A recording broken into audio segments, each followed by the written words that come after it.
Hey everyone, welcome to This Darn Chicks Designs. Today we're going to be making a sweatshirt for the holidays. This is the Griswold family Christmas sweatshirt that I made that I am actually making for my family. I started with Canva and started putting my images together on Canva. I tried to get it as close as I could to getting, the Christmas tree and the car and all that kind of stuff. I went up and I picked out my car and the type of lettering that I wanted. Canva is like the best place to go if you want to make these type of designs. If you're just doing it for a family or if you're just doing it for your small business. So normally what I do is I go up once I get my design, put it in transparent, then I download that onto my computer. Then I re-upload it to my Brilliance Essentials. So what I'm doing right now is kind of going through and picking out the frame that I want it to use, which is a 200 by 280. And I am working on the Janome to do this. And then what I start doing after that is I start applying the colors to the background and what stitch that I'm wanting. Now I did use the brick stitch on this one, and I really like that one. I think it worked out really well. It does take a little time to do each one of them, and I think this design probably took me about 2 days to do, just because of working and trying to, make sure everything looks really, really perfect for it, or as close to perfect. I went in and I put like a little oval for the Christmas lights. And the reason why is because once I tried to use the points, that didn't really work. And also trying to use the magic wand that was on there, I was having a little bit of problems with that. So I figured out it was just go up and then pick out a, just like an oval there, and then just kind of rearrange each one of them the way I needed them on the design that I had made. Once I was done, I uploaded it to my computer and picked out my sweatshirt. And when I usually do this, I always use like the Pellon. So the Pellon is like the sticky, it's like a sticky tearaway is what it is. So I usually use that. And then I just start my design.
Now, in between this, I had to go back and then do some clipping of the strings and stuff because there's just too much thread, and kind of use my my roller there to get any of that off, and then went back to doing my sewing.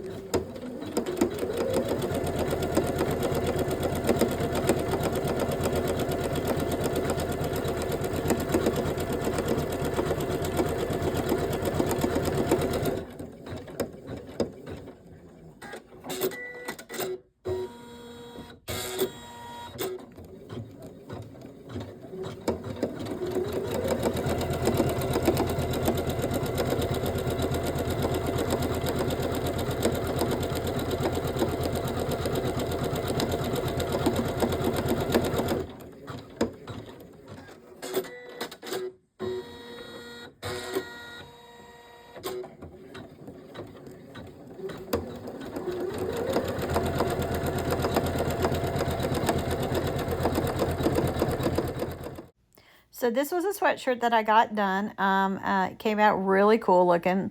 I'm pretty pleased with it. Few little flaws on it, but it is for Christmas. So thank you for watching, and please subscribe to my channel. Have a good day.